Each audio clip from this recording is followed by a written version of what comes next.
சேதுபாவா சத்திரம் அருகே உள்ள வீரியங்கோட்டை முடச்சிக்காடு நேரடி நெல் கொள்முதல் நிலையம் கடந்த பல வருடங்களாக தனியாருக்கு சொந்தமான இடத்தில் கைக்கு வெட்ட வெளியில் இயங்கி வருகிறது. இதற்கு தனியாக கட்டிடம் கட்ட வேண்டும் என்று விவசாயிகள் கோரிக்கை ஏற்று கடந்த ஆண்டு அனுமதி வழங்கப்பட்டது.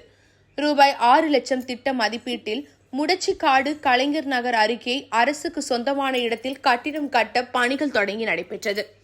கட்டிட பணிகள் கடந்த 3 மாதங்களுக்கு முன் முடிவடைந்த நிலையில் தரைத்தளம் போடாமல் அப்படியே பணிகள் நிறுத்தப்பட்ட கிடப்பில் போடப்பட்டுள்ளது. தற்போது முடச்சிக்காடு நேரடி கொள்முதல் நிலையம் வழக்கம் போல் வாடகை இடத்தில் இயங்கி வருகிறது. வெட்டவெளியில் கொள்முதல் நிலையம் இயங்குவதால் விவசாயிகள் விற்பனைக்காக கொண்டு வந்து வைத்துள்ள நெல் அதிகம் சேதமடைந்திருக்கிறது.